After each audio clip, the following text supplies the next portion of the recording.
Hey everybody, welcome back. It's Mr. Califer with Mississippi Public Broadcasting. I'm so excited about the lesson I got planned for y'all today, so let's go ahead and hop into it. You can see today we're talking about what is a virus? Well, let me just go ahead and clear the air on something. Viruses are kind of like an outlier.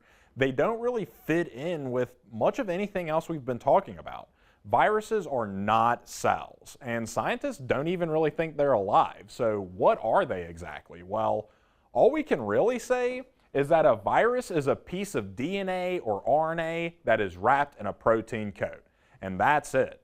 It's not a cell, it's not a living thing. I did want to show this picture to y'all a little bit.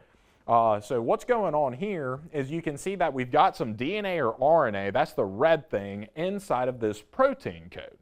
Well, I wanted to direct your attention to this word genome. You're going to see that word a lot today in class.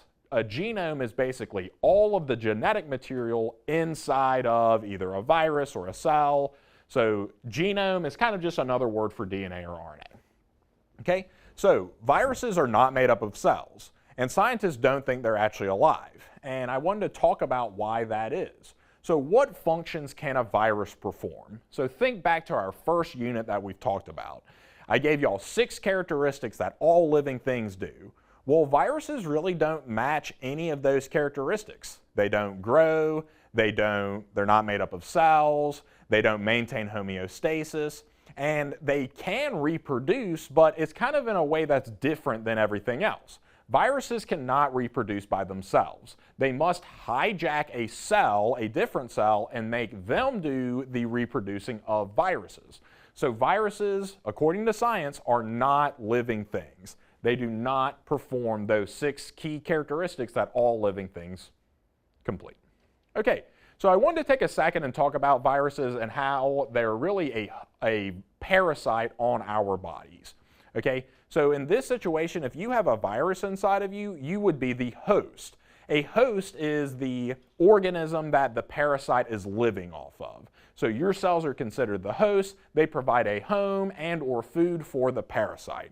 Okay, a virus can be considered a parasite because it's surviving by invading your cells and harming it. Okay, a virus must hijack a cell in order to make more versions of that virus. Okay? I wanted to show you this picture real quick. So this is called a bacteriophage. What is a bacteriophage? This is a type of virus that infects bacteria cells. So it's a bacteriophage, it's a virus, and it infects bacteria. They have a very particular look to them. So here you can see that this is a bacteriophage. It kind of looks like one of those lunar landing modules. If you've ever seen one of those machines that land on the moon, that's kind of what they look like. This is a certain type of virus. It invades bacteria cells.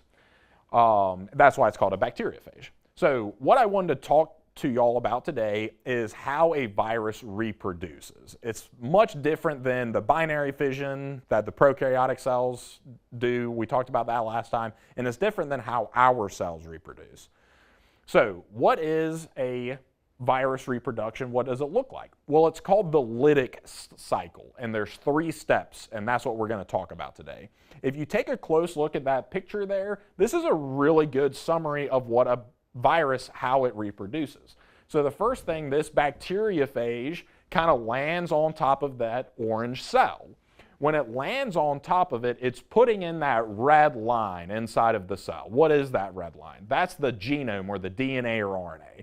So the virus lands on the bacteria, it's going to insert its DNA into the bacteria, and then the bacteria, instead of doing its cellular processes, what it has to do in order to live, it starts to make more copies of the virus. It takes the virus's DNA, it uses its own ribosomes and cellular resources to make more versions of that virus, and then eventually the bacteria cell is going to die, and then all the viruses are released. So that's kind of an overview of what we're going to talk about. This is known as the lytic cycle. Okay? So there's 3 parts of the lytic cycle. The first thing that the virus has to do is it has to invade the bacteria or the eukaryotic cell. What it's going to do is it finds a receptor on the outside of that cell, and it makes the bacteria cell think that it belongs there. So it's going to land on top of the bacteria cell. The bacteria cell says, hey, you know what you're doing, you must belong here. And then once that has happened, the virus is going to insert its RNA or DNA directly into the cell. Okay?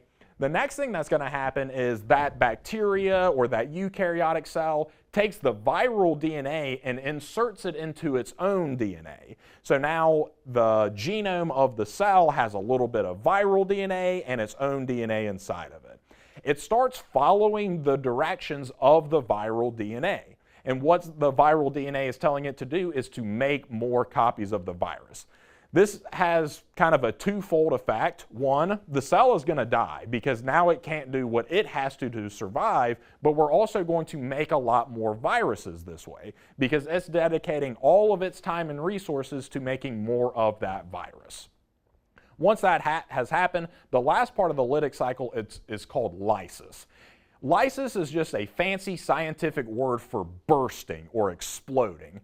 The cell is going to be so filled up with viruses that it bursts. And when that happens, all of the new viruses that we've made get released. Take a look at that picture. You see all of those black little circles inside of the cell and all the way on the outside of it? Those are all viruses. So now this cell has made a lot of new types of viruses and it's going to lyse, it's going to burst. It's going to release all of those viruses out, and now all of those viruses are going to start infecting other cells. Okay?